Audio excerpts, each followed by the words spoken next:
Number 7, Ethan Uribe. Number 10, Jack Tholen. Number 12, Parker Owsley. Number 18, Remington Botterhorn. Number 28, Carter Pritchett. Number 30, Eli Brantman. Number 33, Charlie Hess. Number 40, Luke Minns. Number 44, Tommy Clark. Number 50, Tate Talbot. Number 51, William Schnepke. Number 55, Lucas Loposki. Number 58, Thomas Wells. And number 99, David Jacobs. The Spartans are coached by John Owsley and Brian Clark.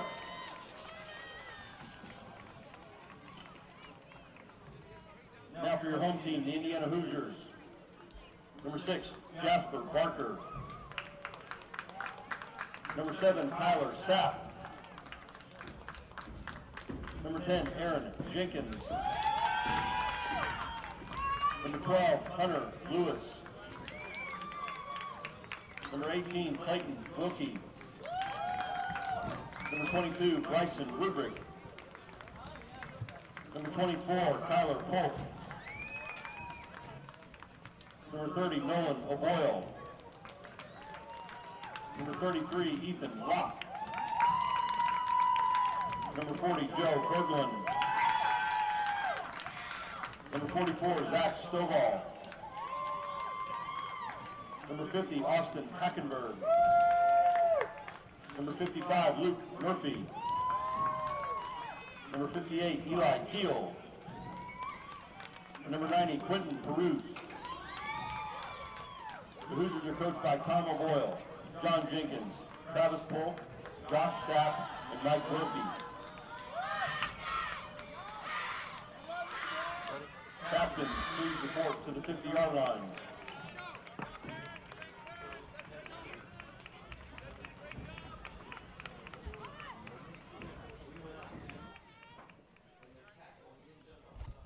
Well, good evening, fans. Welcome in here on AudioSportsOnline.com. I'm Rob Kendall, along with Lec Zorn, bringing you our fourth and final game here today from Reynolds Royals Stadium, IU Health Field, on the campus of Hamilton Southeastern High School. It's the HSE Fishers Youth Championship, and our final broadcast of the day, the sixth grade game, a game that actually just took place in real college football yesterday. Yes. The Indiana Hoosiers taking on the Michigan State Spartans. Lec, it should be an exciting evening of football.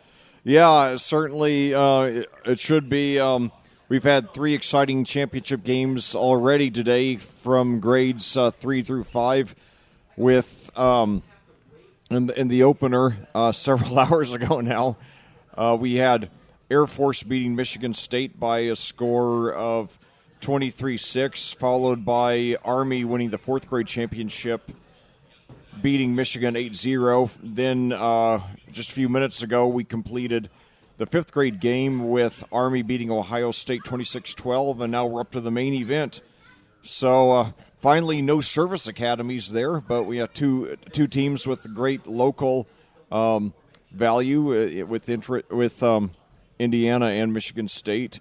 Like Rob said, ironically, the two teams in real life playing last night at Bloomington, a very big win for Kevin Wilson's Hoosiers, maybe the biggest one he's had in his 6 years there.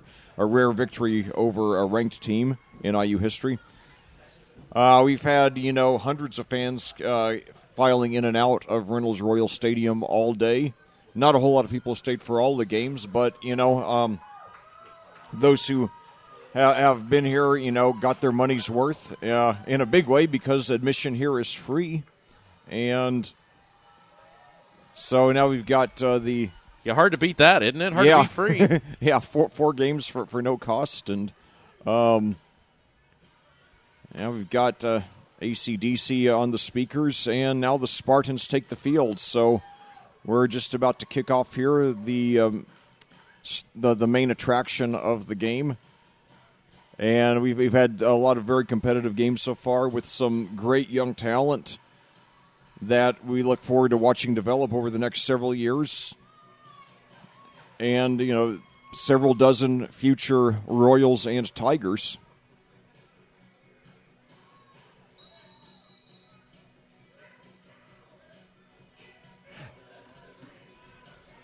Yeah, as you said, the Hoosiers in the red jerseys, white letters and numbers, white pants, white helmets. Michigan State, everything the same as Indiana except they're green. And both teams have good color schemes for us commentators, so very easy to read numbers. In contrast to Ohio State, who I had to squint several times during that game. So anyway, the kickoff's fielded at the 39, brought up to the 40, takes it all the way around. Got a hole up the middle, but only gets about 2 or 3. That was number 30, Eli Brantman, with the return. And we see continually bigger rosters. Let's see how many. Would you believe Michigan State has 30 players, according to this? No, it's the same guy. I was going to say. I see. Same guys. Okay, 15 players. Well, still, that's more than some of the other teams we have. But, let's see. Yeah, they have the alphabetical and they have the numerical order on one side and alphabetical on the other. So, sorry about that. First down for Michigan State. Triple I in the backfield. Yeah, don't see that too much. Snap, there's the give, and swallowed up and taken down, short gain on first down. Tommy Clark with the run. Yeah, now, if only Kevin Wilson's Hoosiers had a defense like that. Well, they, of course, had the big win last night. Yeah. Brevin Barker is the quarterback for Michigan State. And as you said, as I said, Michigan State runs the triple I. You don't see that power I guess it'd be called. Yeah, so we've got Army and Michigan State each with two of the 4 championships here today in this great event.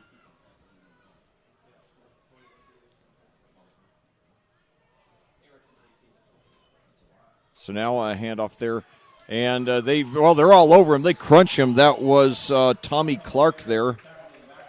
Yeah, nice job that time by the Indiana defense. Really aggressive on these first 2 plays, not giving Michigan State any room to run. And of course, Michigan State bunching the line of scrimmage with the running backs and no receivers. So it'll bring up third down and about 15 yards to go. So IU's defense in a good position. Yes, so 6:30 to go now here in the first quarter, and Michigan State barely knows what hit them. 2 plays, minus 6 yards. So if the Hoosiers keep it up, then, this is going to be they're going to have a dominating performance, and Michigan State's going to, and they crunch the quarterback there. Oh, my God. Yeah, big-time play. That time that was number 30 for IU, Nolan O'Boyle, who got in there. Just a big rush down the left side of the line and was able to get a big hit, drop him all the way back at the 29-yard line, and so not the beginning Michigan State was looking for. Well, I'll tell you, 3 and out is one thing, but Michigan State has lost yards on every play on this opening drive. One thing, too, that we haven't really mentioned, none of the games that we've done so far, the 3 games have really been close in final score. XL 8-0 in the first one, and then the 4th grade. Yeah, that's true, but it never felt like the game was really in doubt, I guess. Now back to pass, throwing it up down the field, and that's going to be a pass interference. Yeah, they got 3 flags. Yeah, they all saw it. Yeah, it was pretty open there. The pass was intended for Brevin Barker, and Barker drew the pass interference, which was going to be an automatic first down. So despite all those great plays by IU's defense, they are going to give up a first down to Michigan State. Yeah, so I'm not convinced, he was going to catch the ball either. But anyway, nevertheless, the Spartans keep their drive alive.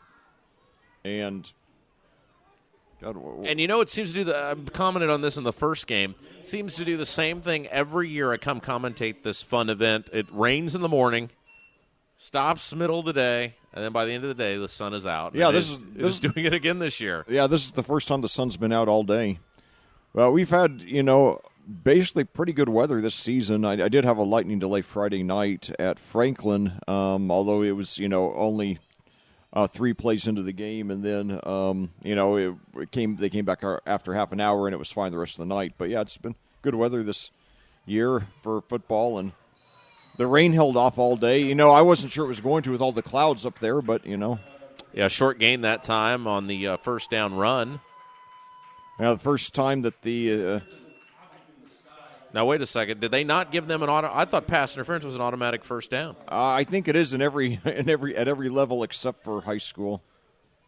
Okay, well, so he did not pick up the first down. I think it's just 15 yards in high school. Okay, so bad announcing on my part there. So it was that was a fourth down run, and it was not enough for the first down. So turnover on downs, IU will come on the field. So let's see what the Hoosiers can do on offense. Snap, little misdirection give. That time it was number 12, Hunter Lewis, with the run. Short gain. The quarterback is Clayton Wilkie. So now it's give him credit for they're marking it now. Give him credit for 1 yard on that play. 2nd and 9 at the 44. 4:23 and counting here in the first quarter of action. Still no score.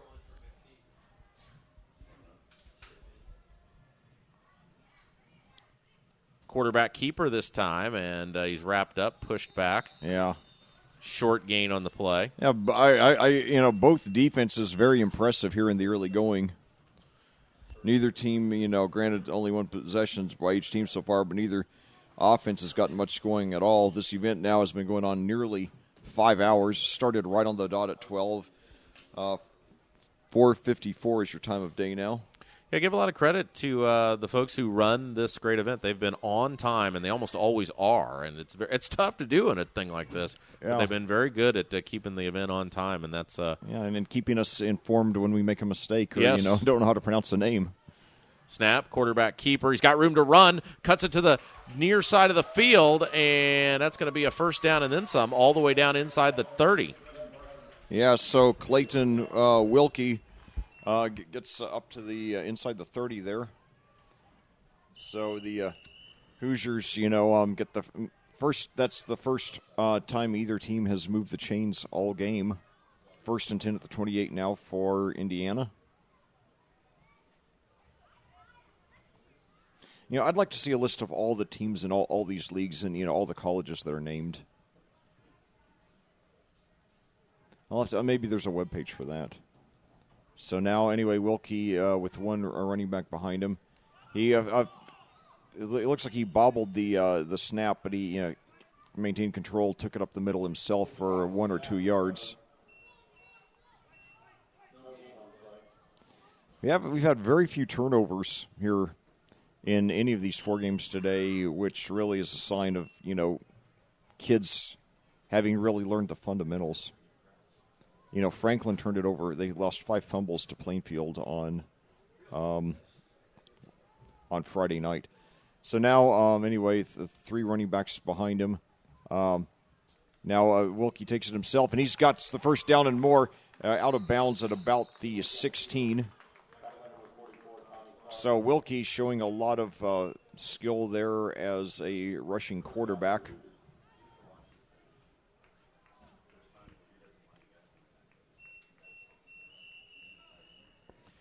For those of you just joining us, we just started the 4th and final game of our grade championships. We've had the 3rd, 4th, and 5th grade championships prior to this. Now we're starting the 6th grade championship. IU versus Michigan State. No score, 1:55 to go in the first quarter, but the Hoosiers are in the red zone. And now we've got a Bryson Rubrecht takes it up the middle. So that's another good German name. And he gets about 3 on that one. So 1:37 to go and counting in the first quarter. In the 5th grade game in which Army beat Ohio State, each team had exactly 1 possession in the second half. It was a pretty incredible case of milking the clock. So anyway, Wilkie now takes the handoff, a couple of receivers, and he again takes himself up the middle, and he's going to be very close to the first. He's got the first down. He almost got the touchdown. He's down at the 2. Yeah, nice job that time, spinning inside the 5, and a lot of momentum there. He's done a nice job running the football on this drive as we approach the 1-minute mark left to go in the first quarter. IU knocking on the door. So now Wilkie taking some instructions from the sideline, going back and meeting his team in the huddle. So under a minute to go here. So, we could have the Hoosiers could run out the rest of the clock, although they, certainly, are very close to scoring, so we'll see what happens here. So now they line up in a bunch formation with Wilkie with the one running back on each side of him. Takes a snap, quarterback sneak, but the play is whistled dead. We got flags. Yeah, I think they're going to get a false start on IU, and I was just going to say before that flag flew, and I said, man, IU got a good jump off the pole. That's because they went before the pole was snapped. So now it will be coming back 5 yards, so it'll be a 1st and goal at the 7. Though the way Wilkie carries it, that's not too much of a setback for the Hoosiers.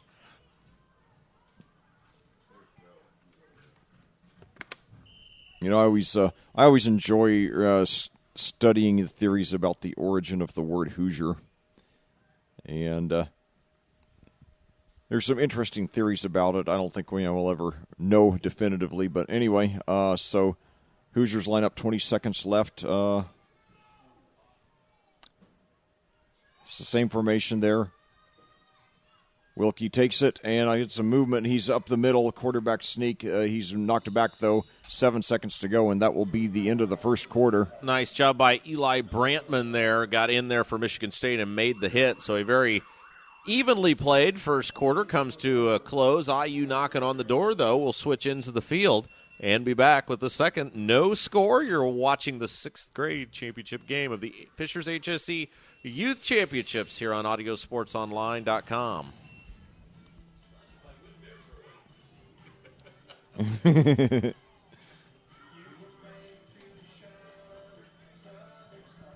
I'll tell you, I went through a period, of about 20 years where I barely attended high school football at all.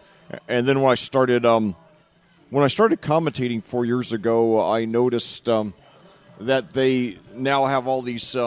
I think just about every high school does it too. They have the big senior posters, all the seniors on the team along the fence at the stadium. Do you know about when that trend started?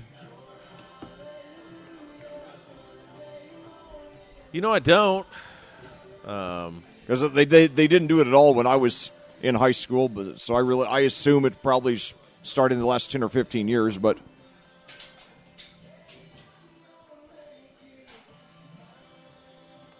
yeah, I don't. I've been doing this now for 15 years. That seems hard to believe. Yeah. I've been doing it 5, and it's sure zipped by quickly. Time flies when you're having fun. Now, do you like football better than basketball? I love sports in general. I'm just a sports fanatic. I think that, when I was a kid, it's not that I liked basketball more than football. It's just that there wasn't that much to cheer about around here for football. The Colts were so bad. And, none of the college teams were very good. And then, of course, that was when IU was in its glory days. And now, back to action here. And so now Wilkie takes it, and he stopped dead in his tracks. They were ready for him that time. They are really content just to keep running quarterback sneaks or quarterback draws, and it's really weird to see that this far away from the goal. I mean, he got a yard on the play. It'll bring up 3rd down. But they're still good 4 yards away from the end zone, so that's unusual this far away to keep running the same play. Yeah. But, they got them down here, and they're knocking on the door, so we'll see if IU can pull it off here. Oh, yeah, they've moved the ball very well so far. I wouldn't, I figure they'll probably get it in one of these 2 plays, but and who knows, now they're up in, bigger kids, maybe they'll go for a field goal also. Maybe they have a kicker who can consistently nail it from there. So anyway, Wilkie takes it, goes to his right. He could get into the corner, and he does. He's got a touchdown. Yeah, nice job that time. They instead of going up the middle, which is where they'd gone the last couple times, stretched it out around the end and was able to put it into the end zone. Well, so basically it's not that I like basketball or football, that I like one more than the other. It's just that in the last few years there's been so much more to cheer about around here in regards to football. And just when I was a kid, it was the opposite. So it's just the balance of power clearly has shifted here as far as the focus on, the individual sports. But, I love both. And, I'd like to see the Pacers get back to be a consistent winner again. And I'd like to see, college basketball mean, what it did around here for a long time. And now the extra point is up, and it is good by Hunter Lewis. Nice kick. Very well done. I will say this, though. I've commentated baseball, football, and basketball. And basketball, it's interesting that even though high school basketball games are much shorter than high school football games by about an hour or at least 45 minutes, basketball, at least to me, is much harder on the voice. And I think it's because you have to talk so fast, and then also because unlike football, you're not in a booth, so I think you instinctively talk louder just to, in response to the crowd. So basketball wears down my voice faster, but I love both sports and enjoy commentating both sports. And I would love for high school basketball to mean what it did when I was a kid, before they brought in class basketball. So now onside kick, but it's got at the 41, and he brings it up to about the 48. That was a nice catch, and you returned about 8 yards there. A catch was made by number 10. That's Jack Tholen. It's not easy to catch a moving football, especially not one that's not thrown by a quarterback. I mean, that ball's wobbly. It's got points on the end. That's not an easy thing to do. Oh, yeah. But, the fact that people here are, complaining and that they're worried about the Colts having a 1-3 start where, in the bad old days, 1-3 was about par for the course with the Colts, So. Well, yeah, that was good. That was good some years. Hey, we won a game. Yeah. Yeah, I'll never forget the 1991 season. Oh, hold that thought. But now the quarterback takes it, rolls to his left. He's got plenty of time. Now he's got some room around the left side. Go up to the 45. And he's close to the first down, out of bounds about the 42 or 43. That was Brevin Barker there. Brevin, that's a first name I don't recall hearing before. 6:44 to go here in the second quarter at Reynolds Royal Stadium. Still a lot of daylight left. But, I remember that 1991 season where the Colts went 1-15, scored 143 points in 16 games, despite having Eric Dickerson and Jeff George, two of the highest-priced offensive players in the league at that time. So now, the I formation there, handoff there to one of the running backs, and he's up the middle for about 2 yards, so they will move the chains there. So the first time in all game that the Spartans have moved the chains. That was a nice run there by Tommy Clark. First down and 10 at the 39. Tell you, I don't think we've seen a one deep kickoff the whole game. I understand these are younger kids, though. So 6:25 to go now, second quarter. Indiana with an 8-0 lead over Michigan State. This is the 6th grade championship, the feature event of the game, of the event. And now run over the left side. He's got past the 35, past the 30. He's got the first down, out of bounds about the 28. So nice run there by Brevin Barker. So both quarterbacks in this game doing some very good rushing. And boy, I'll tell you, when you get to, when these kids are in high school in a few years, and you have to choose, but it's going to be tough choosing between them to pick who's going to be the starter of the high school team. But it's a good talent to have. It's a good problem to have. You'd rather have too much talent than not enough. So now the Spartans line up in a bunch formation. One running back. Barker takes the snap, hands off to Clark, takes it over on the right side, past the 25. He breaks a tackle, gets past the 20. So the Spartans hit the red zone for the first time tonight as Clark is down just short of the first down line. That'll bring up about 2nd and 1 at the 19. Think about both of these teams, like they both run very hard, and they seek contact, and they drive forward, and you saw it right there. Again, nice run, and 8-yard gain on the play.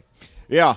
Yeah, so definitely, after Michigan State got really hammered on their first possession, they've come back nicely on this drive and are threatening to tie it up here. Of course, they would need a 2-point conversion to be successful. So now 2 receivers out to the left and 2 running backs. So quarterback and shotgun. Barker throws deep down to the left side, and it is deflected by Hunter Lewis, who also kicked that extra point there. So, nice job by Lewis that time to out there in coverage. Excellent job. Well played on the ball. Yes. So 3rd and 2 at the 20.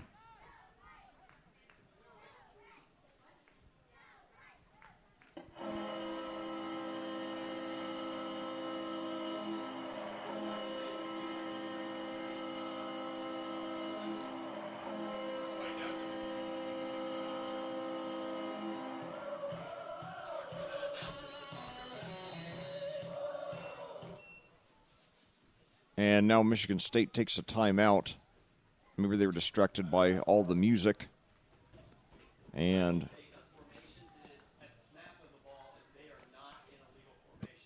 I know they're not. I know that. Of course, I understand we're not. I guess we're not playing under IHSAA rules. But I know that under. I know under IHSAA rules, they're not allowed to have music playing during either. I guess over the PA or by the band during play. And now another trip back to the 80s. It's Paradise City by Guns N' Roses. So actually 2 Hoosiers in that band, Axl Rose and Izzy Stradlin, both attended Lafayette Jeff. And so there's a lot more major rock musicians than you'd think from Indiana. If you're keeping track, Major League Baseball today, there's 1 game of interest left. That is the Giants and 2 games. Giants and the Dodgers and the Cardinals. And the Cardinals and the Pirates, and the scores on those. This for you here. For those listening to our live feed. If you're watching the tape delay, it's probably not of much use to you, but Giants lead at 5-1 over the Dodgers in the middle of the 6th, and the Cardinals trail the Pirates 2-1 in the middle of the 6th. As a Cubs fan, I do not want to play the Giants. Now, does that Giants-Dodgers game have any playoff implications? Yeah, absolutely. Yeah. The Giants, if the Giants win, they are the second wild card team. If the Giants win or lose and the Cardinals win, then there's a playoff game between the Cardinals and the Giants to get that final wild card spot. The Mets have already clinched the wild card, so Giants looking very good in terms of wrapping up that final wild card spot, which means the Mets and the Giants will square off to go face the Chicago Cubs. Oh, okay. Well, so glad that Vin Scully's last game has some playoff significance in it. It does, good. And of course the Dodgers, which is who the Giants are playing, have already clinched a playoff spot. Right. So anyway, I formation now.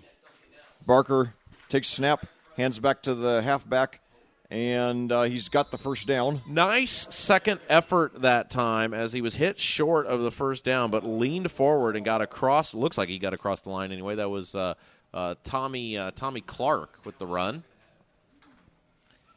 And by the way, another note for Major League Baseball, Aaron Sanchez of the Toronto Blue Jays has a no-hitter going through 6 innings. What a way to wrap up the season. Yeah.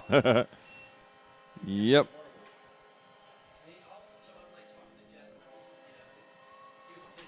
So now, let's see, we got Brevin Barker, the quarterback now. We with an I formation. We have Jack Tholen, the fullback, Tommy Clark, the halfback. Clark gets it on the handoff, takes it over to the left side, and he stays on his feet a long time, but he's finally brought down at about the line of scrimmage, bringing up about 2nd and 10. And Team USA clinches the Ryder Cup win for the first time since 2008. Yeah, that's nice. It's good to get that win back, and it's been a long 8 years, but they do get the Ryder Cup back. So let's see. Now in the American League, got sorry, go ahead, Lec. Oh, back to action here. So I formation again. Barker takes it. Hands off to, this time to Eli Brantman, who's up the middle for maybe 1, not much. You've got Boston or Baltimore and Toronto have already clinched the wild card on the out in the American League. That's tough. A team like Detroit could end up winning 80. Well, hang on here. Maybe not. Detroit. Sorry, go ahead. So now a 3rd and 10 here. The Spartans now have stalled since they got in the red zone. But now Barker's screen pass over to Clark. Takes it over past the 15, and he's knocked out of bounds close to the 10. So it'll be 4th down and short for the Spartans. 2:31 to go here in the second quarter of the 6th grade championship game. IU leading Michigan State 8-0. And, another Major League Baseball game in the middle of the 6th. Cincinnati leading the Chicago Cubs 4-2. I happen to be a Reds guy, being from southeastern Indiana. So the Reds entering the game with a disappointing 68-93, though they did fairly well in the second half. They sort of leveled out around 500 in the second half of the season after a very bad start, with some horrific bullpen problems early in the season that cost him a lot of games. Yeah, so here's where we're at with the American League and the playoff picture. Baltimore and Toronto, if either one of them win, they clinch a wild card spot. Detroit needs one of them to lose and then win. And now we got a timeout here. Timeout Michigan State. And then if that happens, Detroit would play tomorrow for a makeup game against the Cleveland Indians. And, it's interesting. Brian Price was just announced a few days ago will return next season for his 4th season as the manager of the Cincinnati Reds. And his predecessor, Dusty Baker, managed to stay with us 4 years, got us to the playoffs 3 of the 4 years, which are our only playoff spots, I think, in the last 20 years.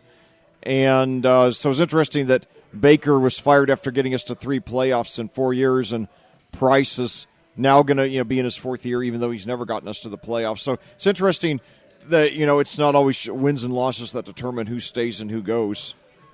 Yeah, it is interesting. It is interesting. The Reds, obviously tons of Reds fans around here in central Indiana, but, what do the Reds do? I mean, you're in a division with the Cubs that are now obviously a perennial powerhouse, regardless of how the postseason ends up working out. Cardinals are great every year. The Pirates have put a lot of money into the franchise. What do you do? How do you consistently put a team out there that's going to compete year in and year out with the payroll limitations that the team like the Reds have? Oh, yeah, it's definitely very tough for the small market teams, which made it such a feel-good story when Kansas City won last year, won the World Series. So now Barker takes the handoff to Shaw, gives it to number 30, and he's down almost to the touchdown. That was Eli Brantman. Boy, what a touchdown-saving tackle. Didn't see the number there, but somebody got him right as he was about to cruise into the end zone. I think he was stunned that he ended up getting tackled because that looked like an easy 6 points. Nice job by the IU defense to at least, for a play, keep him out of the end zone. Yeah, and now we got 1st and goal from the 1. Maybe we'll see another great goal line stand again. We shall see as we have an even 2 minutes to go here in the half. So now handoff there to Clark. And did he get in? I think he was about an inch or so short, literally. Yeah, very close. Could not get the ball across the goal line, though. And he gets up limping. Hopefully it's nothing serious. Yeah, minute 45 and counting as the clock continues to wind, so it'll be interesting to see what happens here. Yeah, it is interesting, Lec, how... oh, man, it looks like Clark looks like he's in a lot of discomfort. He's still in the huddle with his team, and it looks like he's going to line up with them. Of course, the thing is, they only have 3 reserves over on the sideline. So, yeah, Clark is staying in the game. Brave man, I formation now. Barker takes it. He bobbles the snap. I think I couldn't tell if he got it back. IU is saying they have it. Yeah. Yes, IU has it. Yeah, that's a big play right there, Lec, with a minute 10 to go. Absolutely. What a game of inches. The ball an inch away from the goal line, and now it's in the hands of IU. Nice job by IU to fall on that football. So now what they have to worry about, and we've seen yesterday and today, we've seen a couple of safeties, so that's now what IU has to guard against. Although even if they were to give up a safety at this point, they would still have an 8-2 lead. And even though Michigan State would then get the ball on the free kick, even though they've had an effective offense on this drive, they have not had a lot of huge gains. So now the Hoosiers at their own one, taking over on the fumble recovery. 8-0 lead.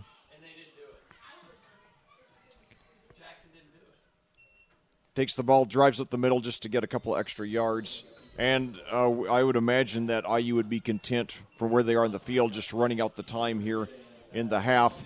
I think both teams still. I think Michigan State. Yeah, Michigan State did take one timeout. I think they have the other two left though, but I don't think either team's going to use their timeouts here. Think that they got 1 or 2 yards on that last rush to get out of the danger zone. I think probably they'll just kneel out the rest of the half. I think they would just need one kneel down left here.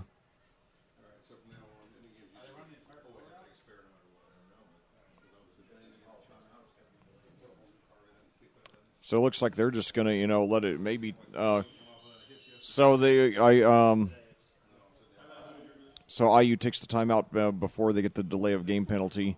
So they would just need one. They would just need one kneel down to run out the clock and head to the locker room with a lead here in the 6th grade championship game. Yeah, obviously a very closely fought game so far, and Michigan State's got to feel a little disappointed, feeling that they were knocking on the door there, and now they're still down 8 points. It's right. So definitely a very competitive game. Maybe the hardest fought, maybe the most evenly matched game that we've seen so far of the 4.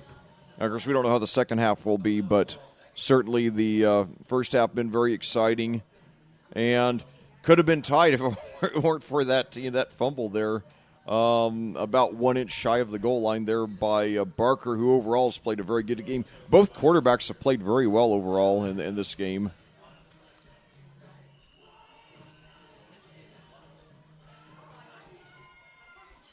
So now Wilkie takes the snap. He drives forward again, and he gets about 3 yards or so, and now the clock ticks under 20 seconds, and it looks like they're just going to let it run out. So yeah, the Spartans head over toward their sideline, the Hoosiers to theirs. And so at halftime here in the 6th grade championship game, your score, Indiana 8, Michigan 0. You're listening to the Hamilton Southeastern Fishers Youth League Championships on audiosportsonline.com.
Well, back to action here in the we're about to start the second half with the Indiana Hoosiers leading the Michigan State Spartans by a score of 8-0 here on audiosportsonline.com. This is the fourth and final game here of the this four-game extravaganza. Onside kick to start off, and it's fielded and downed at the 39 by IU.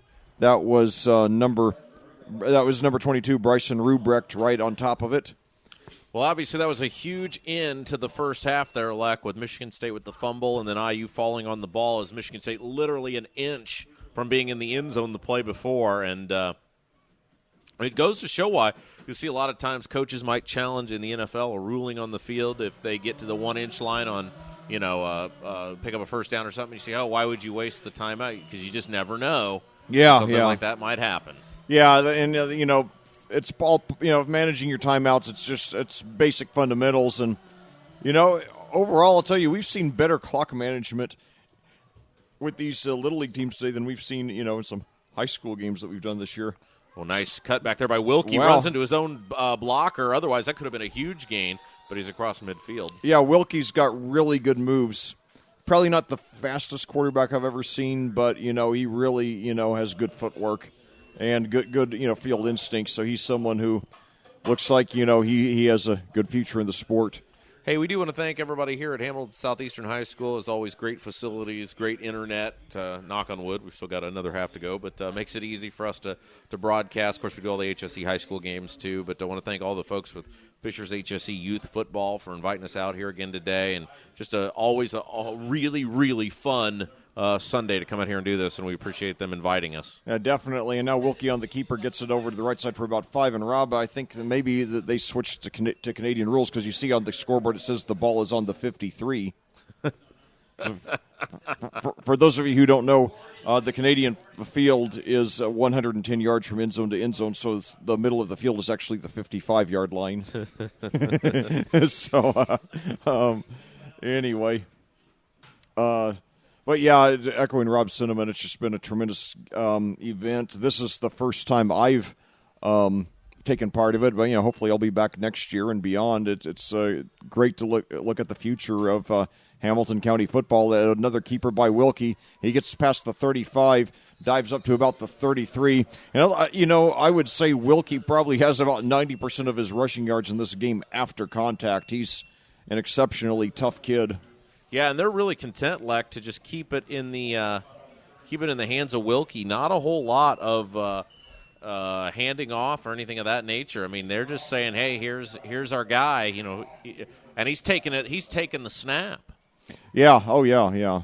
So I mean, it's not a lot of trickery or anything like that. A couple other guys have touched the ball for IU, but for the most part, it's been Wilkie, and it's paid dividends so far as they lead it by 8 points. And now he comes back. He can't. There's some kind of object. Oh, his mouthpiece. He found it. His mouthpiece was there on the turf, and he put it back in his mouth. And now hands off there to Hunter Lewis, who gets up for about 6. Yeah, of course. As soon as I said that, they give the ball to somebody else.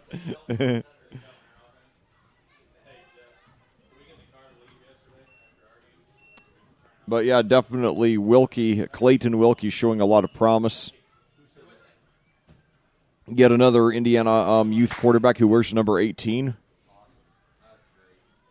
So Peyton Manning has certainly changed. I hardly remember any quarterbacks wearing number 18 prior to Peyton Manning, and certainly he's made it trendy. So now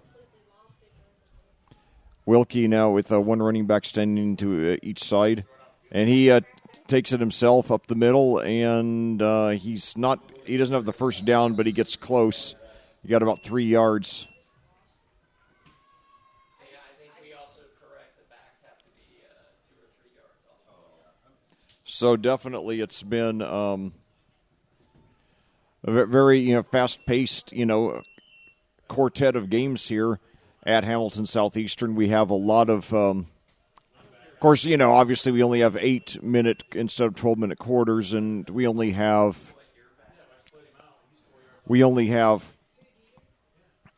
5-minute half times, but even so, most of the teams have relied primarily on rushing and mainly kept the ball in bounds, keeping the clock moving. So now a handoff there to and that's Nolan O'Boyle takes it over to the left. I think he might have gotten back to the line of scrimmage. They're actually marking him down for a loss of 1, so that'll bring up fourth down. And this is actually an important down for the Michigan State defense because, IU has already used more than half of this third quarter on this possession. And if they get a first down here, they could, run out, at least another couple of minutes and maybe even get another couple more first downs to, get through the end of the quarter. And Michigan State just needs to get the ball back, without letting the Hoosiers take a 2-possession lead. Something similar to what we saw in the fifth grade game. Only yes. It was Ohio State was down, and they used all that time. You're right, yeah. So now a run up the middle, I think that was Wilkie, and I think he's going to be a yard short. Yeah, it's very close. It was a direct quarterback sneak. Nothing tricky about it. Nothing that's odd. Usually quarterback sneaks designed to get a yard or two, not 4 or 5, but he is going to come up about a yard short, and now they are going to measure it. Now you never know. Close enough to draw a measurement, so we shall see. Yeah, they gave him a better spot than I would have expected. And granted, the officials had a better look at it than I did, but from my perspective, it looked like he was a solid yard short. Yeah, now let's see. Everybody huddles around the ball. And when I've done Hamilton Southeastern games here before, I don't recall the Jeopardy music, so maybe that's new. I think they're going to try it again. Did they not like what they got the first time? Yeah, I'm not sure. I'm not sure what's going on here. Okay, it looks like there's something maybe. Okay, yeah, the chain got tangled up there.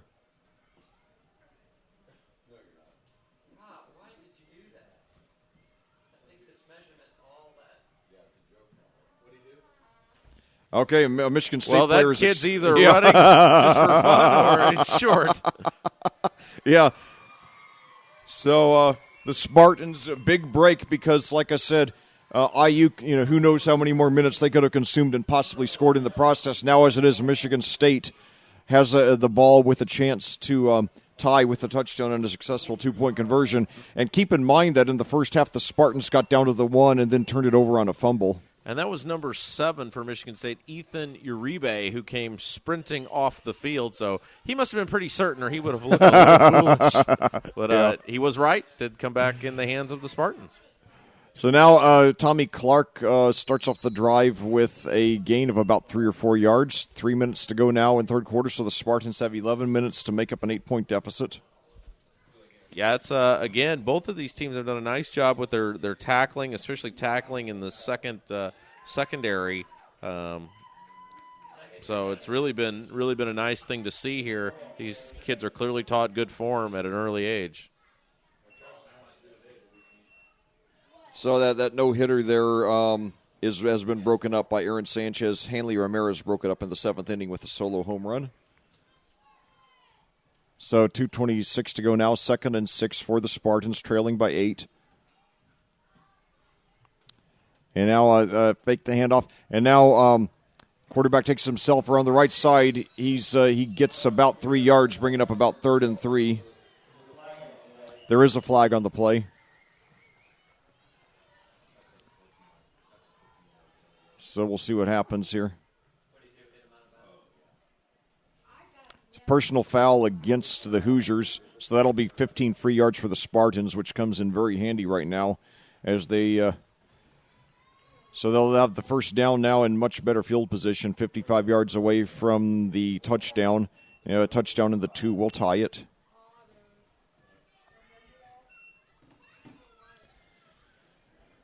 Well, if you're just joining us, this is our 4th and final game of this mega fest here at Hamilton Southeastern High School. We're having the 3rd, 4th, 5th, and 6th grade champions here for Fishers. This extremely quickly growing community here in the suburbs of Indianapolis. So now Barker takes it, fakes the handoff, looks down. He's got a man open. It's caught inside the 50, now past the 45. Breaks a tackle, gets up to about the 42 or 43. Nice catch that time. Spun back. That was number 40. Yeah, Luke Mins. Luke Mins with the catch. Yeah, I believe that's his first reception of the game. We've had very little passing in this game, by the way. But anyway, the Spartans move the chains again. They're in Hoosier territory. Last time they got in Hoosier territory, they got all the way down to 1 and then lost a fumble. And Martin Truex, Truex, however you pronounce that, he wins the Sprint Cup race at Dover. Truex, okay. So anyway, yeah, I don't follow NASCAR quite as closely as I follow IndyCar. I'm a big IndyCar fan. So now fakes the handoff. No, he gives the handoff to Tommy Clark, goes over to the left side, and he manages to get about 5 yards or so. Gee, now they got the ball in the 57. I'm not sure what league that is. But anyway, 2nd and 5 now for the Spartans, who they keep chipping away. Certainly that personal foul was a great asset to them. Inside of a minute to go here in the third quarter, so the clock still continues to move, and Michigan State on the move as well. 2nd down and about 5. Yep, so it looks like we're going to have, a barn burner of a finish here to, cap off the evening here at Hamilton Southeastern. So now Barker takes it over to the right side. He's in danger of getting sacked. He better get rid of it, but no, he doesn't, and he's brought back for a huge loss of about 15 yards. Yeah, that was a big sack that time. Tried a little end around right side and just ran into a wall of Hoosier defense.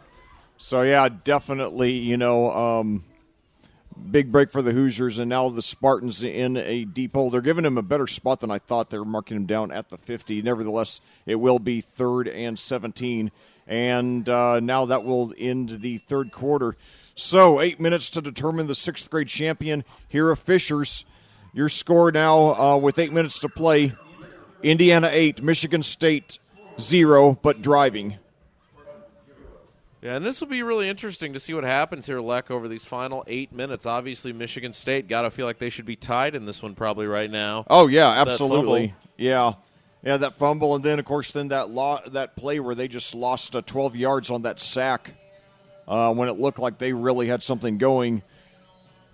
Although, look at it this way. I mean, it is presumably, if they don't get the first down of this play, they'll go for it. So basically they have 2 plays. They just have to, an easier way to look at it, they need 8.5 yards per play, which is, certainly not guaranteed, but it's not totally outlandish either.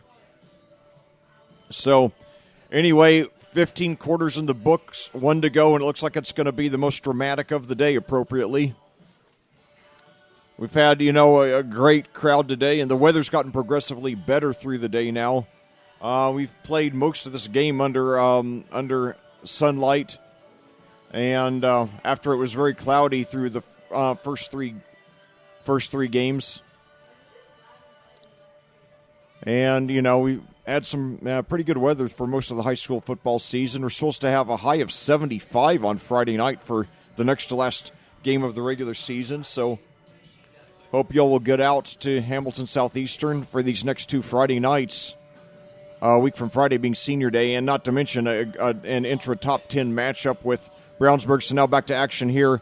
Barker takes it, fakes the handoff, rolls to his left, throws up the middle. He's got a receiver, caught at the 40, takes it over to the 35, dives up. I think he's going to be a yard short of the first, but nevertheless, a very, very big play that they needed.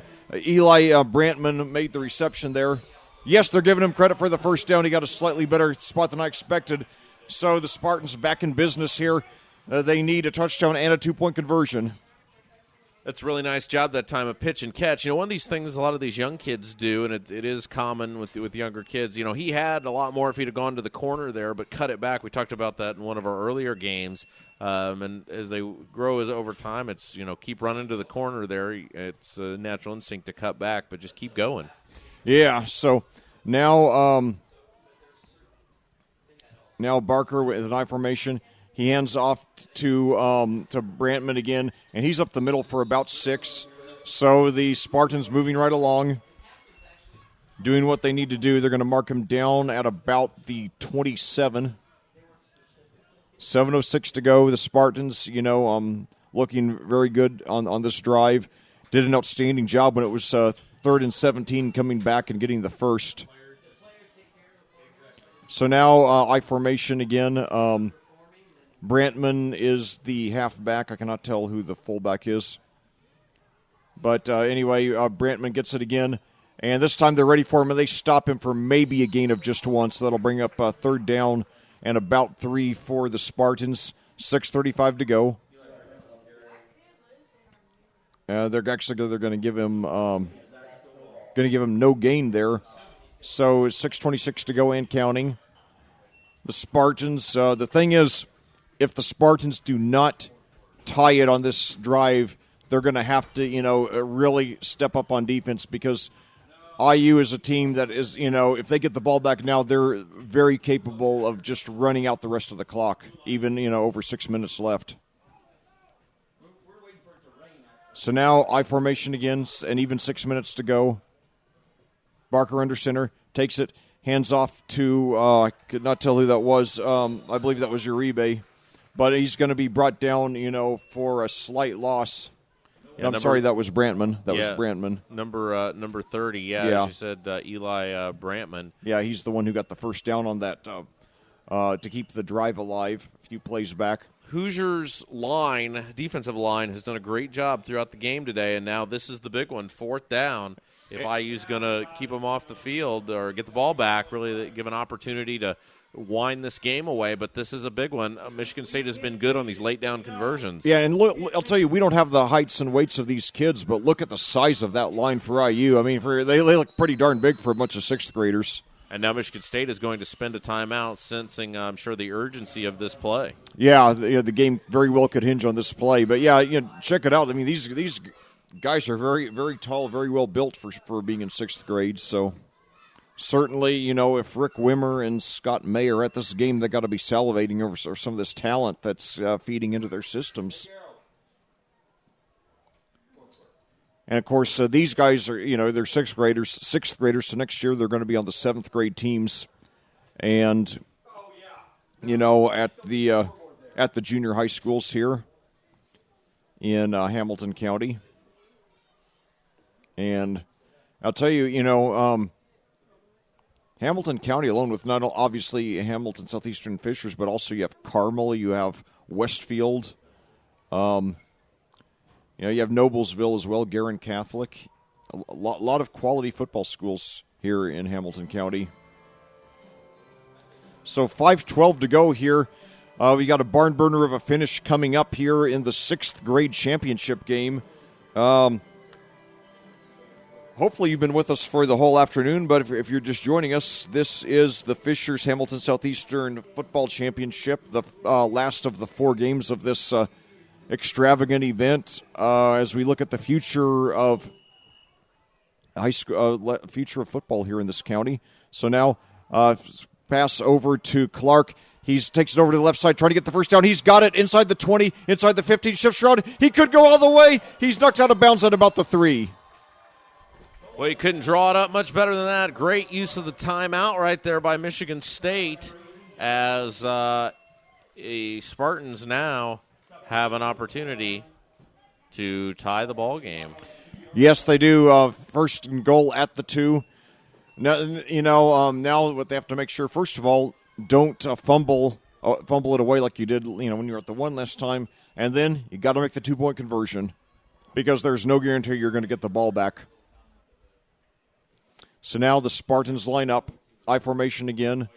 We've got, let's see. We've got Stolen, the fullback, Clark, the halfback. Clark gets it, and he's into the end zone for the touchdown. 2-point conversion coming up. Yeah, just leaned ahead that time. Good job. Now they can either kick it, or they can kick it, and that's what they're going to try to do. They're going to try to kick the extra point. So that'll be worth 2 points if they kick it. So we have not seen. I don't know what kind of range the kicker has, and it is, I believe, it's Luke Mins who is going to attempt this 2-point conversion kick. No, it's number 40. Yeah, I'm sorry, you're correct. Yeah, Luke Mins is number 40. All right, so he's a left-footed kicker, which is interesting. Yeah, I think that. Somebody just said he will kill this kick, so They I don't guess snap it. They just hold the ball. There's the kick. It's up, and the kick is good. good. So we're tied. Yeah, we're tied. That was a nice kick. So 4:43 to go for the championship, and we're tied at 8 here at Fishers. We've got a barn burner of a finish coming up.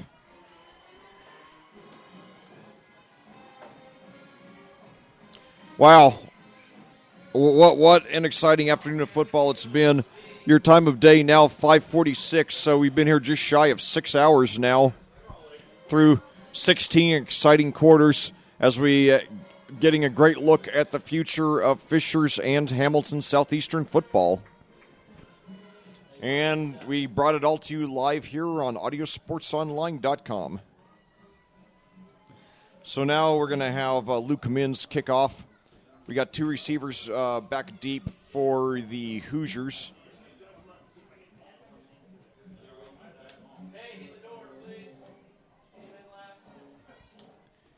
Tell you, they have a problem with one of the doors here in the press box. You have to, if you don't, force it. And now we got an onside kick. And at the Hoosiers bobble it. I think Michigan State has it. We will see. No signal yet. We still wait. No, Indiana's ball. Indiana ball. Wow, boy. They have it at their own 49. That was a close one, though. It was an onside kick. And Rob, I don't think we've seen one deep kickoff in any of the 4 games. Of course, we didn't see any. They don't do the kickoffs in 3rd grade, but still. Well, if you're Indiana here, they have you got plenty of time. 4 minutes, 43 seconds, and the length about the half of the field to go. So let's see if they can get a big play or two out of the gate here and try to reestablish the line of scrimmage.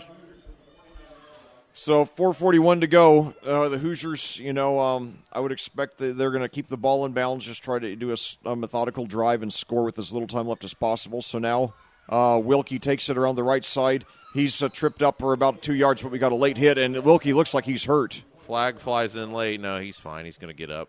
He's sitting up now, but he does appear to be in some pain. Flag flew in late, holding on IU. Wilkie is limping, so, we'll see. Holding on Indiana, so that's going to move them back 10 yards, and that's a big deal in high school football. It's a big deal in high school football. It's a big deal in junior football, too, because it now pushes them all the way back. So Wilkie looking over to the sideline. It's first. It'll be 1st and 20 at the Indiana 41, 4:07 to go.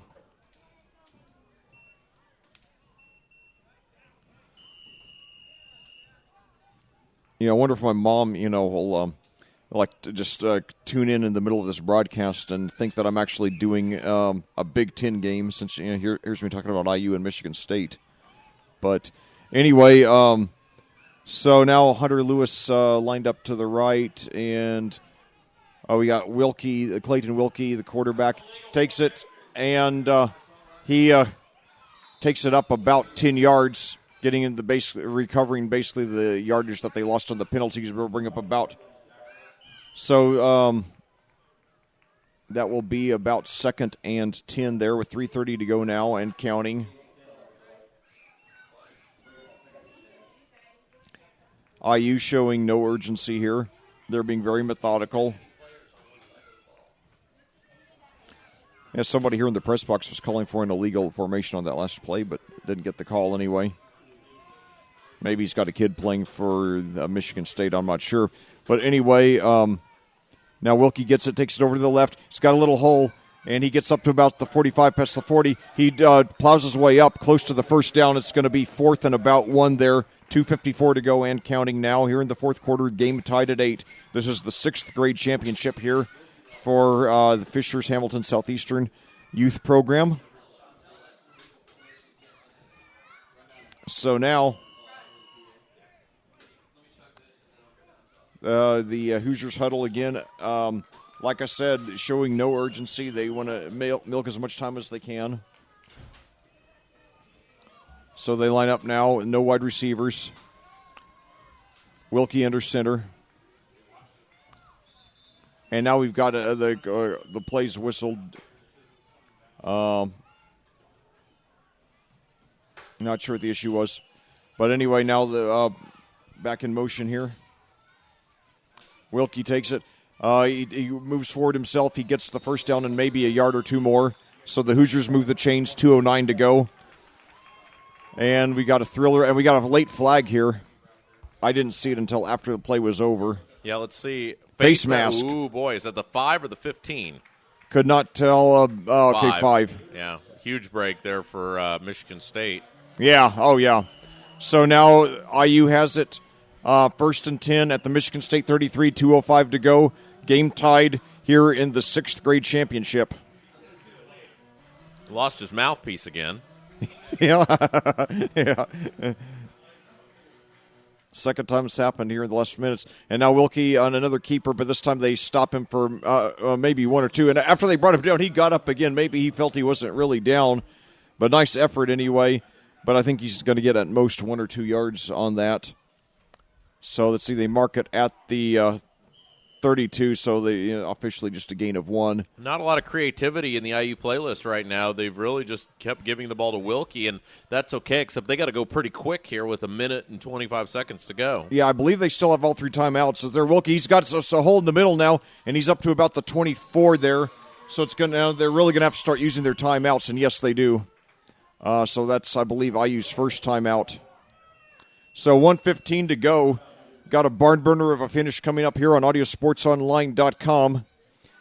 IU and Michigan State playing for the 6th grade championship here of the Fishers Hamilton Southeastern Youth Program. We've gotten an outstanding look all afternoon at the great talent they have developing here in the city of Fishers.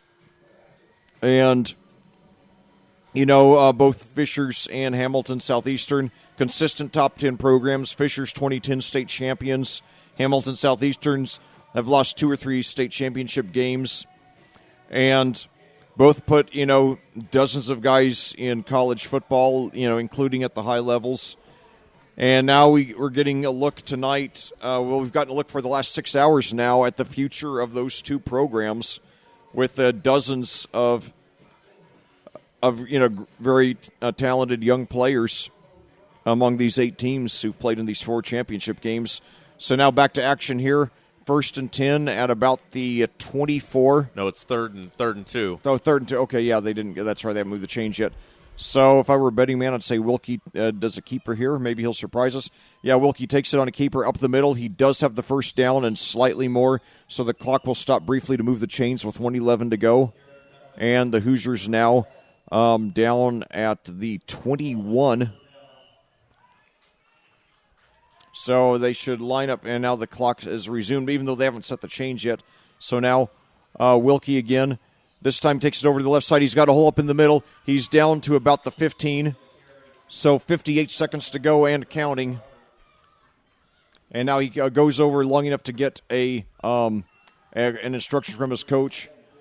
And the clock keeps on ticking. 2nd and 4 at the 15, 45 seconds to go. They better hurry up. Yeah, they do have, I believe, the 2 timeouts left, and now they just barely get Kyler Sapp off the field to get down to the 11 men. So now Wilkie takes the snap over to his left side again. He's got room. He's got the first down inside the 10. So the clock will stop to move the chains again. 28.2 seconds to go. 1st and 10 for the Hoosiers. Let's see where they mark it. They do take the timeout.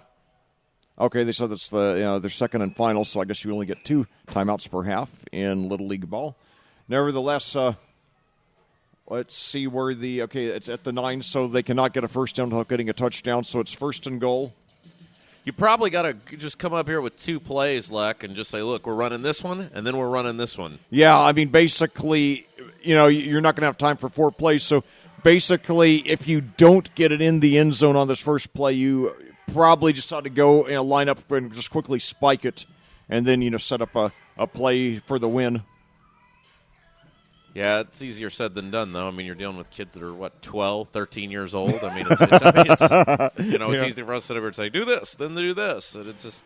Yeah, well, I will say, though, I've been impressed by the fundamentals, including the clock management of these kids, though. So, anyway, we'll see what happens. 28.2 seconds to go. Game tied. I've got a showdown for the championship coming up. And, I've said a few times in recent... days, I've never commentated an overtime game before in football. Maybe this will be the first.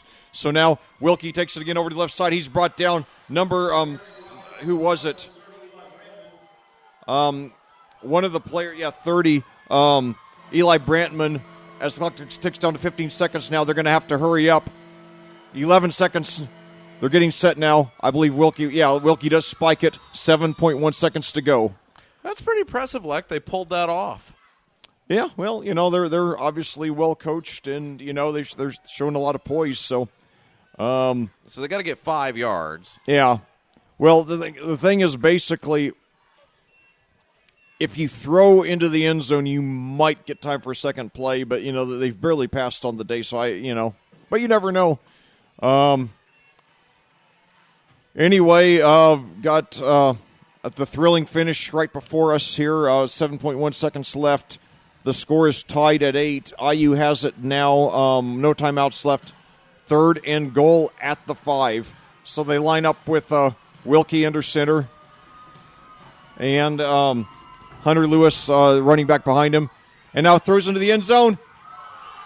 Deflected away. 4.1 seconds left. So there is time for one more play. Boy, they went with the pass there that time, and nice job by Michigan State being ready. I believe that was number 6, Brevin Barker, who knocked it away. Yeah, the quarterback. So, it's part of the charm of Little League ball. You see a lot of guys play both offense and defense. So now you look at the 3 reserves for each team running the game. They're going to try to kick it. Okay, yeah. They're going to try to kick. You think about it, it's 3 yards longer than an extra point. Yeah. I mean, so if you know that your kicker has the leg, go for it. So I wonder if Michigan State will call the timeout to ice him. I don't know if they really think in those terms yet, for these 6th graders, but you never know. But going for the field goal, we're going to have Clayton White. Clayton White will be the holder. Hunter Lewis will be the kicker. No, Wilkie's going to be the holder, and Lewis will be the kicker. Right. Yeah. So, anyway, 4.1 seconds to go. This is for the championship. The kick is up, and it is no good. Boy, no good. Now whistle. Wait a second. Offsides on Michigan State. Wow. That kick was no good. Yeah. It was wide to the right, but offsides called on Michigan State, and so they'll get another shot at putting this one through the goalpost. Wow, what a break, and that's really going to make this basically like an extra point. And now the question is, does IU go for it? No, they're gonna try it again. Now the question is, can they take the ball? Can they set the ball where they? No, they wanted to set the ball in the center of the field, but another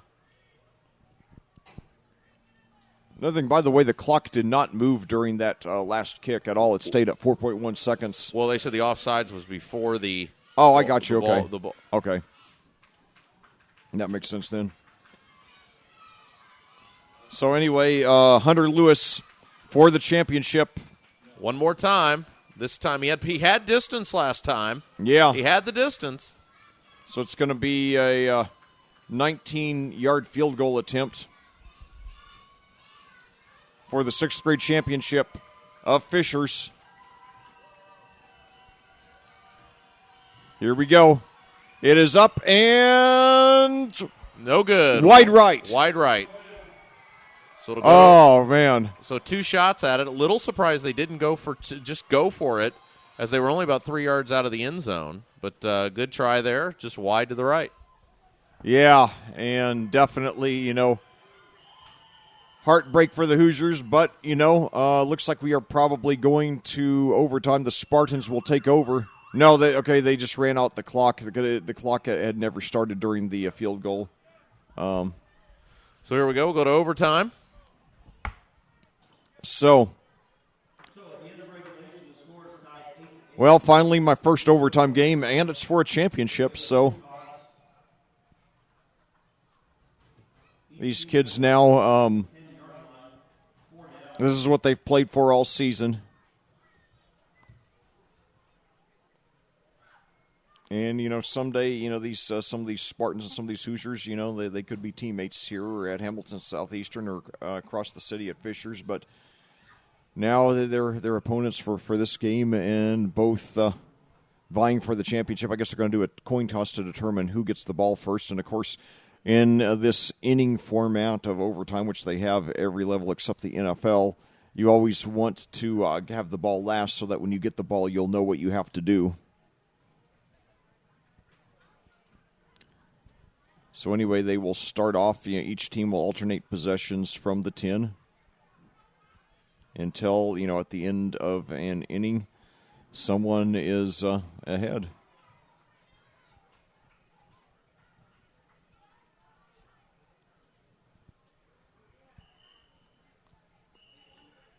So IU will get the ball first.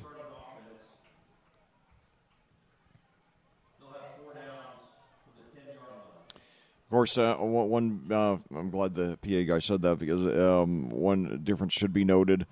In college, overtime, you start from the 25 here in as well as in high school, but also here in Little League ball, just from the 10.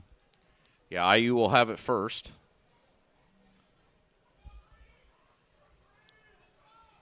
.6:02 your time of day. So yeah, they started right at 12 o'clock on the dot. So this has been going on for over 6 hours now, over a quarter of a day of football action here. Down under center. Yep. He takes it himself again over to the 5 inside and he dodges a tackle and gets up to about the 1. So Wilkie picking up where he left off in regulation. Nice job that time. So we're in overtime of the 6th grade championship here. Indiana and Michigan State tied at 8. A touchdown and a 2-point conversion by each team. IU missing on a game-winning field goal in the final seconds on the last play of regulation. So 2nd and goal at the 1 now. Wilkie trying to take it in.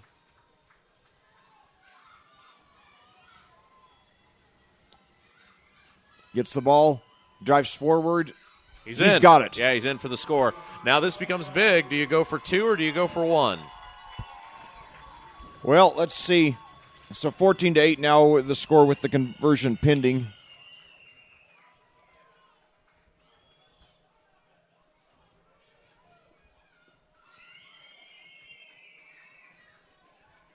So we'll see what they do here.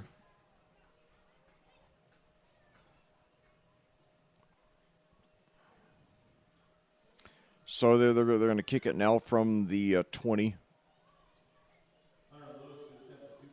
This will be a 2-point conversion. So if he hits this, then Michigan State will not only have to score a touchdown, but they'll have to get a successful 2-point conversion of their own.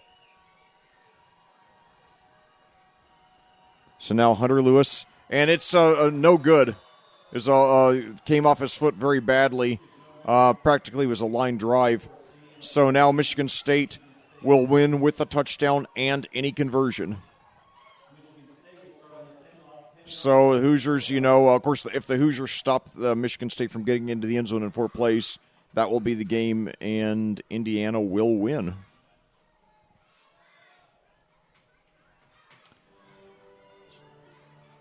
So the Spartans take over at the 10, down by 6 here in overtime. So now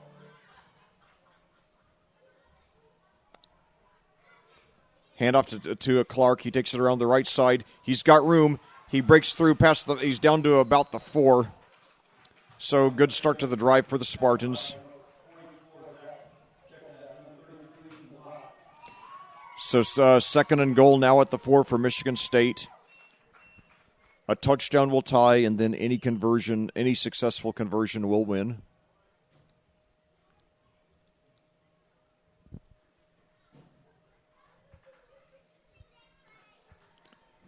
So now Barker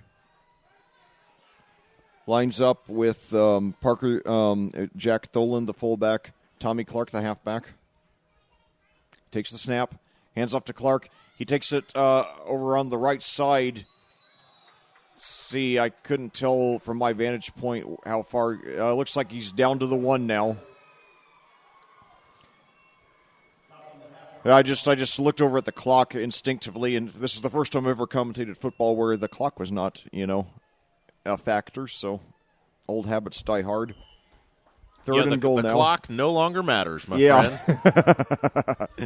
So now 3rd and goal. The Spartans line up once again with Tholen, the fullback, Clark, the halfback, Barker under center. It's for the championship.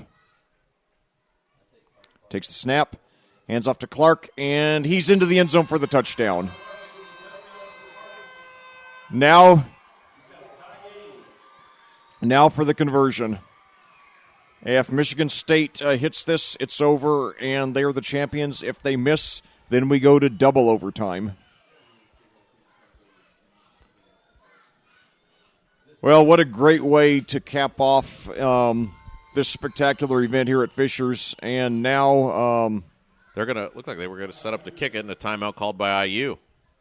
Yeah, IU taking a timeout, I guess trying to ice the kicker here. So anyway, it's been really a great event. It's lasted a little over 6 hours now. 4 championship games, grades 3 through 6. A quadruple header here under the Sunday afternoon sun here at Fishers.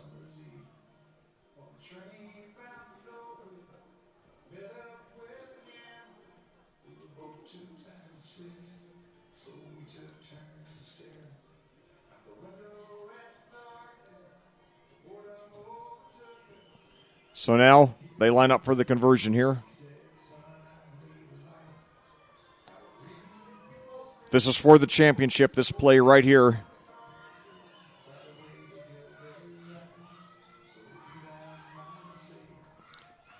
It looks like we're going to have Ethan Uribe. No, I'm sorry. We're going to have Luke Min's kick with Ethan Uribe, the holder. Got the fans here for IU stomping on the bleachers, trying to distract the kicker, and we now they give the ball to Uribe.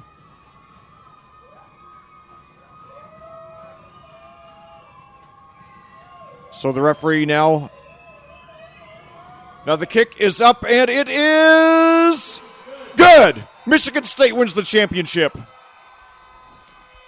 What an exciting finish there, Lec. Kicked it right down the middle, and a great way to wrap up the championship as Michigan State takes it home in overtime by the score.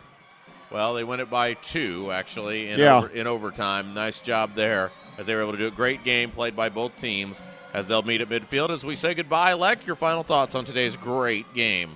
Well, I'll tell you, it was a spectacular quadruple header here in Fishers. The rain held off. Temperatures were pretty pleasant. Got sunlight for most of the last game, and appropriately, it was the last game that was the most spectacular going into overtime with Michigan State pulling it out. Luke Min's the hero, hitting that conversion there to win it in overtime.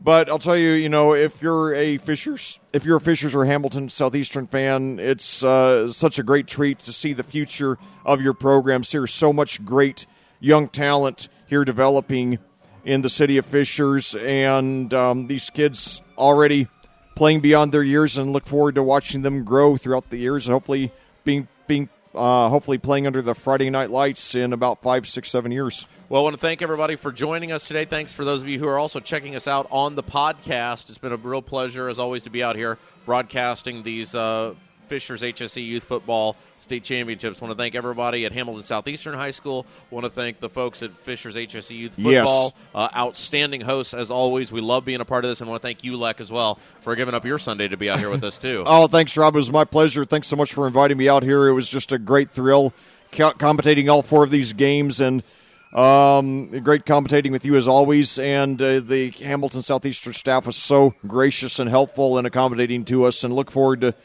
coming back and doing this next year. All right, that's going to do it for us. Michigan State takes it over IU in overtime for the 6th grade championship. For Lec Zorn, I'm Rob Kendall saying have yourself a great Sunday. Good night.